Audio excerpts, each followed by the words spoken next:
Okay, welcome to a special recorded Aftershock edition. Haven't done one of these in a while, and I am super excited about this special guest, Joe Lowery of, my goodness, Backheeled, The Athletic, MLSsoccer.com. Technically you're part of ASA, Total Soccer Show. What am I missing, Joe? Is that everything?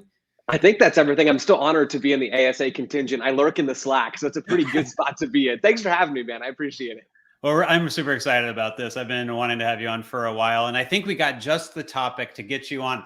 Well, ideally, we would have been talking about ball playing center backs a little bit before now, particularly when the Earthquakes, had two of them at one time going there earlier in the season. But we're kind of past that stage now, so maybe at some point we'll get back to that again. But I want to talk about Luchi-ball today. Before we get into that, Joe, you're on a new endeavor starting Backheeled that covers MLS, American soccer, NWSL. Tell us a bit about the new venture, Backheeled. Absolutely, and how that's going so far. Yeah, it's been a blast. So I serve as the editor and I do a decent bit of writing over at backheeled.com. We're trying to add more depth and quality coverage to the American soccer landscape. So that includes MLS, that includes the national teams, that includes the NWSL and the USL and Americans abroad and all sorts of stuff. We like to analyze games. We like to talk about, trends behind teams. We have Justin Egan, who does really great work writing about Wayne Rooney's DC United earlier this week. We wrote about Luchi being hired by the San Jose Earthquakes when that deal was announced. We've written about all of these things, and we're continuing to do more and more of that. So if you like American soccer and American soccer coverage, yeah, check us out. We've been having a blast, and we're excited to do more. One of the first articles I remember was like the watchability rankings. And at that point, I think the Earthquakes had come off of the Matias Almeida high and all that, early season form. And Alex Covello, things didn't look, all that much different, for a while. I think now we're seeing a little bit more normal, but, they're still giving up a lot of goals, still scoring a lot of goals. What's your kind of quick take for the fans about, what you've seen, from the kind of heart attack San Jose Earthquakes all season? It's stabilized a little bit over time. I think in the early stages of this year, the watchability rankings would have been very high to see just the pure chaos. The Cabello era has stabilized things. It took a while, Jim, and you mentioned that, right? I think early on, we still saw little bits of man-oriented defending, and there's still some of that, right? Every team has bits and pieces of that. But this San Jose team is still fun to watch, right? There's quality in this group. They like to spread the field. They like to possess. There's going to be a lot of continuity, I think, in possession, at least, from Almeida to Covello and from Covello to Gonzalez. I think there's going to be some similarities there. This is still a team, we saw this last weekend, that can come out and throw some haymakers against the best in MLS. I'm really excited, Jamon, to see what this group looks like after a full offseason under Luchi Gonzalez, or almost a full offseason, depending on what he's done with the U.S. men's national team. Heading into next year, I think they can do some damage next year. The offense feels pretty good. Like when you think about what's up top, you've got Jeremy Abobasi, who, people like Matt Doyle have been saying it for years, really should be a true number 9. And I think he's really made the case for himself this year in that role and puts himself at least in the conversation of, hey, should he be on the plane to Qatar? But I think he knows that ship has kind of sailed for him this time around. But it's been exciting to see. And then you have Christian Espinoza, who's kind of revitalized himself this season as one of the top assist guys in the league.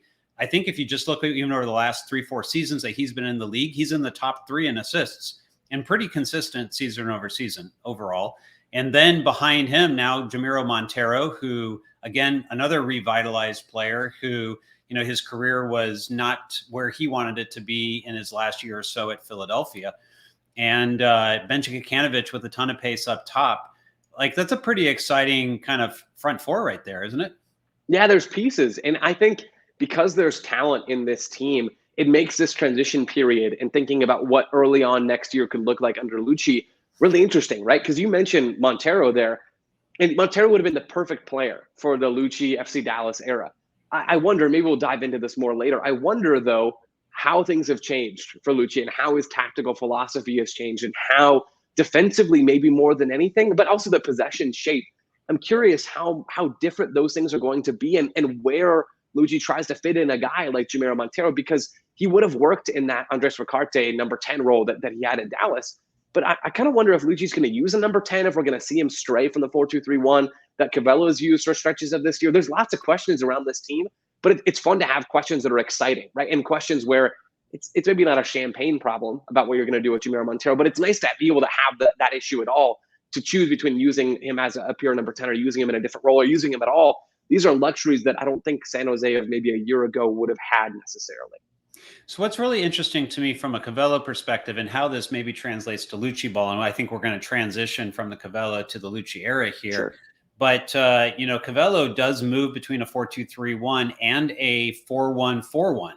Yeah. So sometimes he likes to try to use Jackson Ewell up in like the right half space, use Jamiro Montero where he's a little bit more comfortable on the left side in the left half space. Like last year, the Earthquakes had a player like Shofis who liked to be in that right half space, who's no longer with the team due to his loan running out midseason.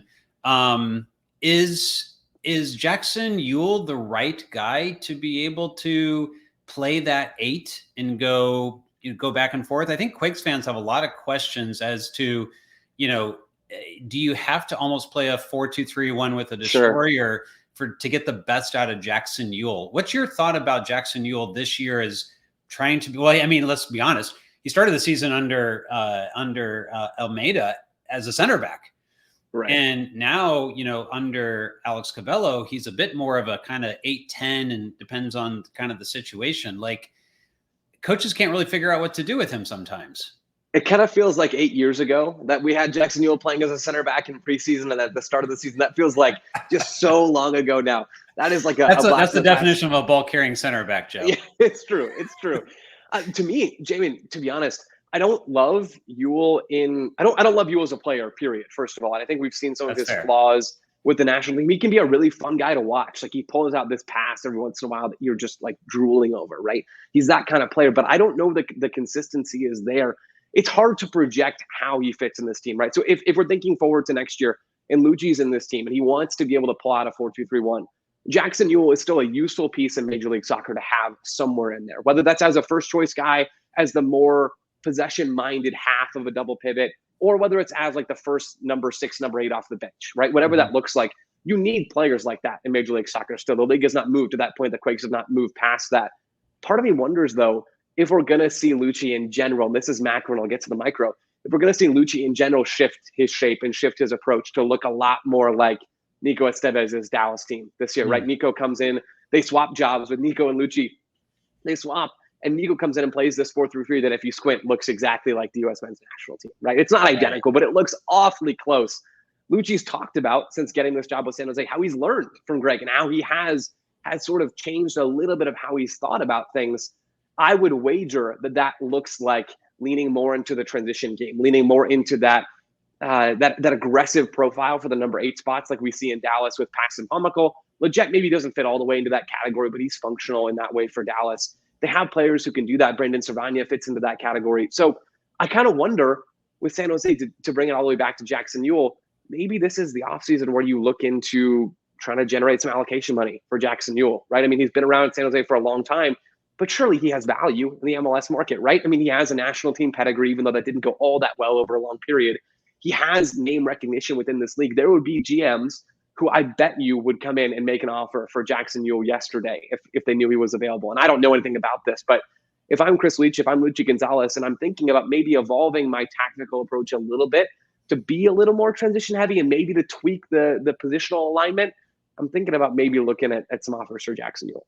Yeah, and supposedly Charlotte was interested in him as one of the rumors that we heard during the secondary transfer window that didn't seem to happen. Whether it was true or not, I don't think we have a lot of knowledge around.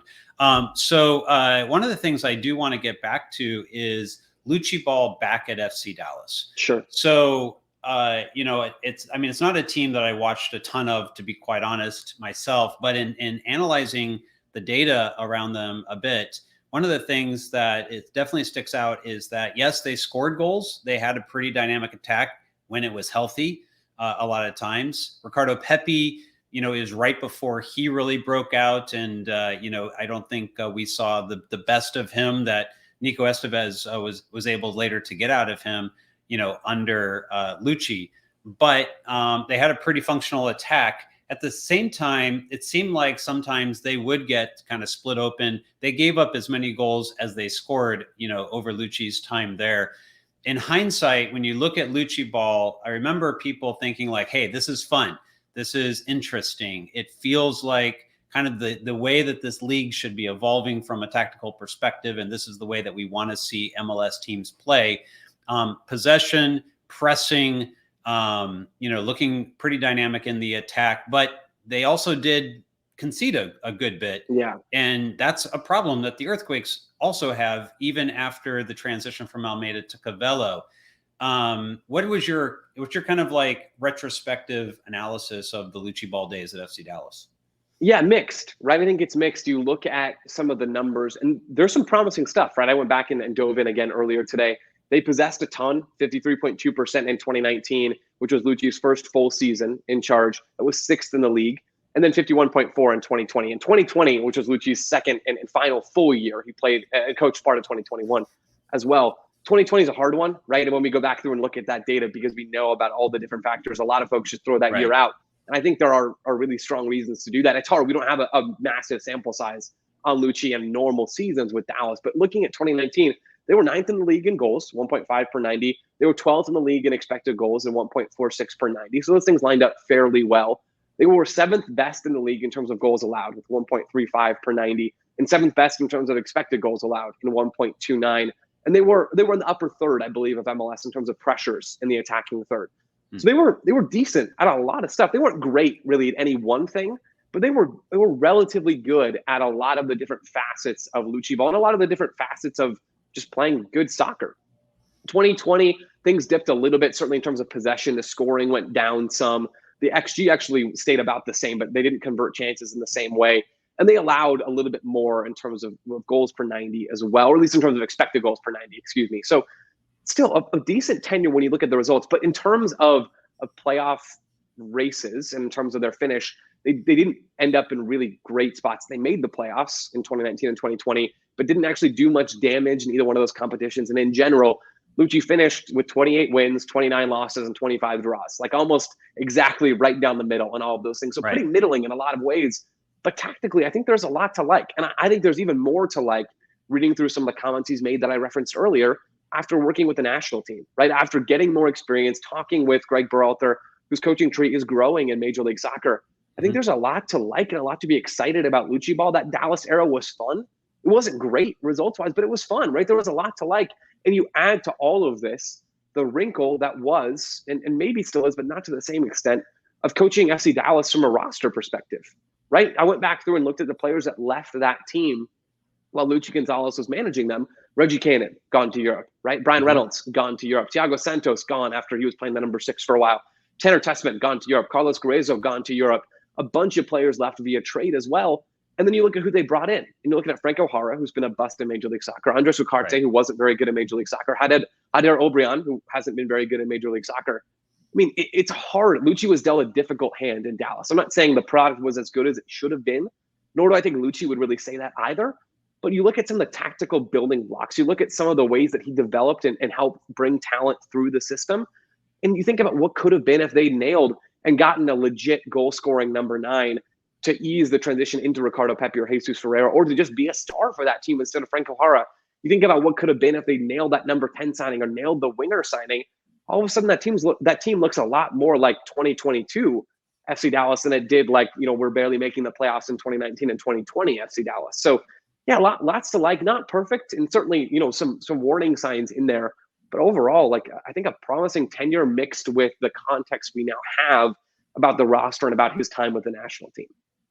Do you think that with a Chris Leach type who, as the general manager in place in San Jose, who has shown the ability to get that kind of in-league talent, and I think the jury's still out in terms of his ability to get talent from outside the league.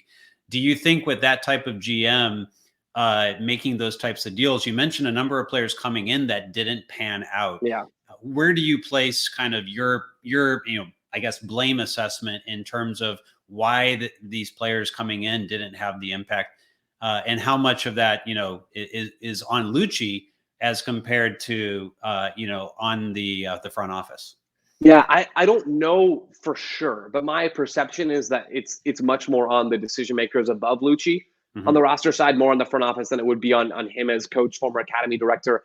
I think he was much more about the day-to-day of shaping the players that were there and less about having key decisions, less about making key decisions in the roster building process. I could be wrong about that, but that's my understanding.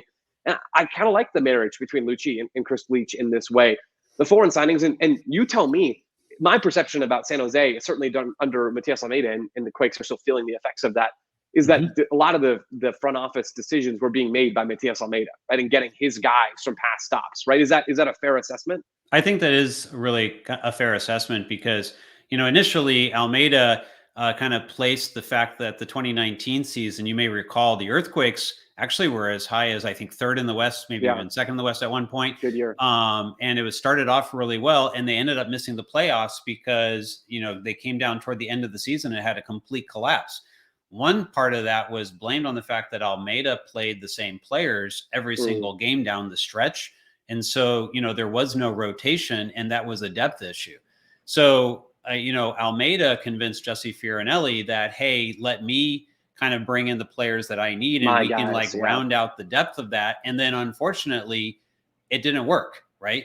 Yeah. And so, for various reasons, but I think like the tactics were as much to blame as the players at that point. Because the league had kind of figured it out, right?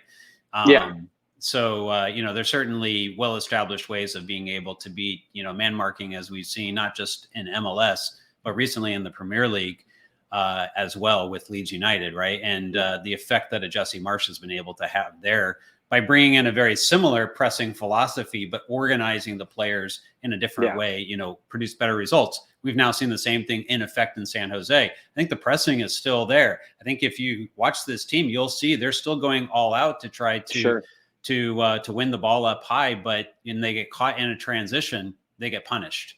And it's happened quite a bit. Let's go a little bit now into the national team side, because you mentioned Nico Estevez, that's taken over FC Dallas. And of course, now Austin is one of the talks of the league this season as well, with Josh Wolf, who also is part of that coaching tree you referenced under Greg Berhalter.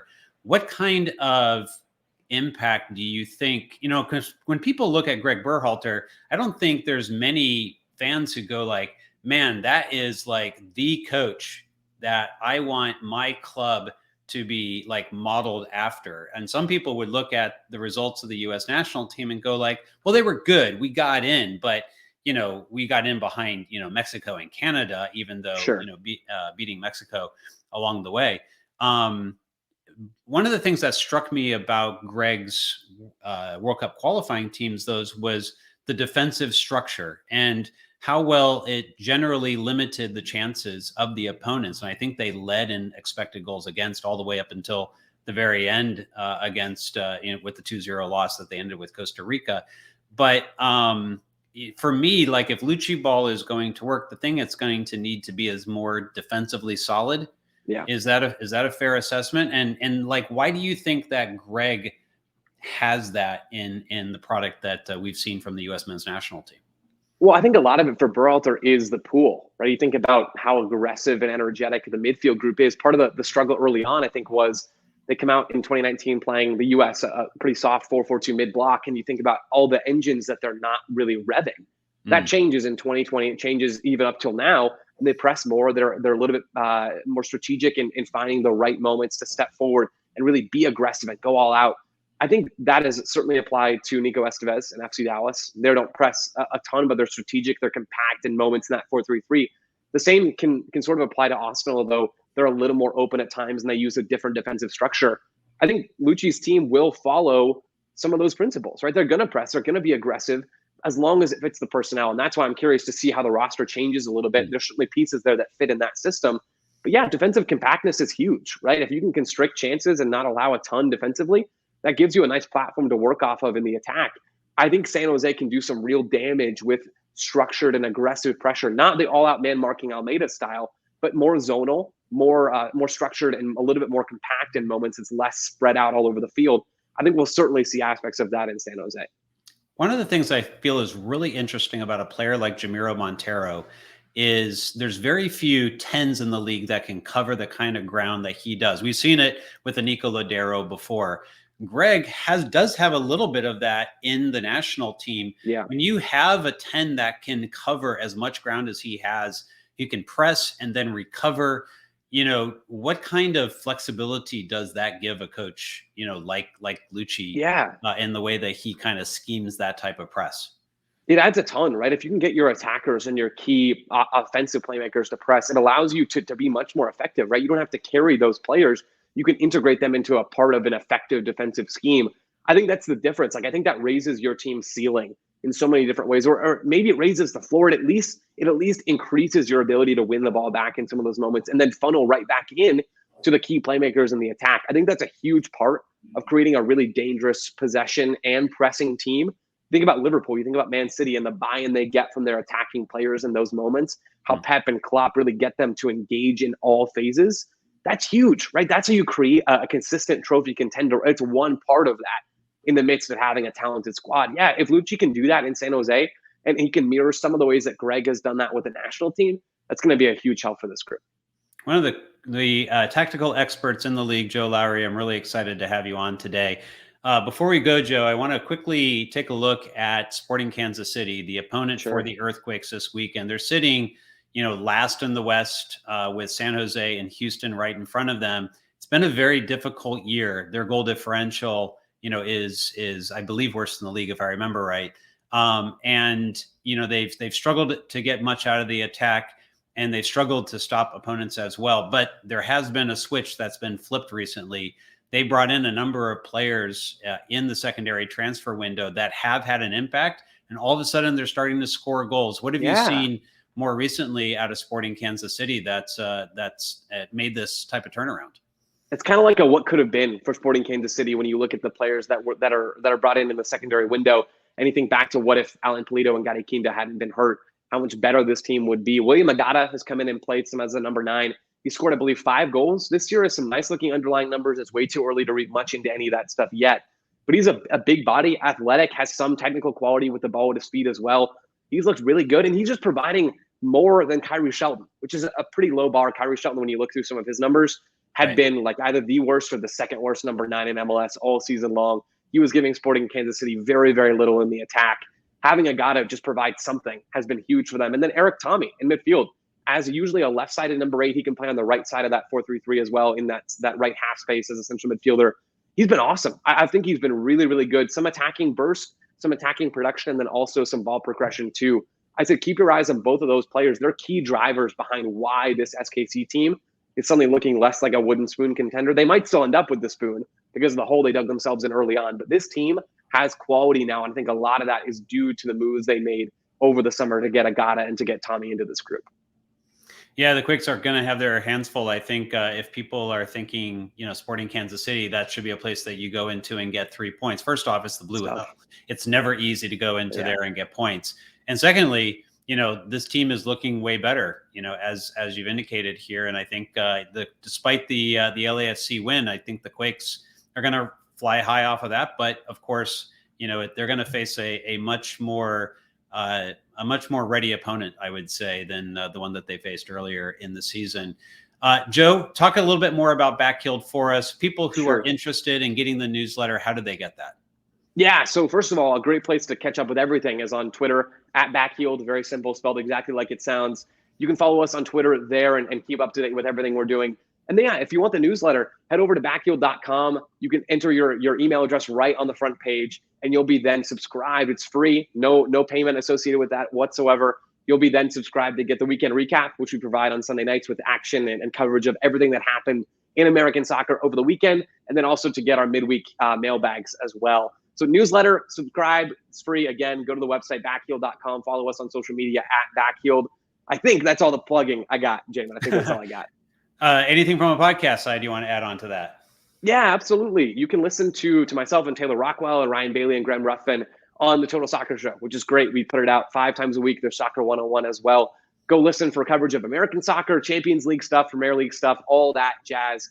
That's the Total Soccer Show. And again, on Twitter @Total Soccer Show.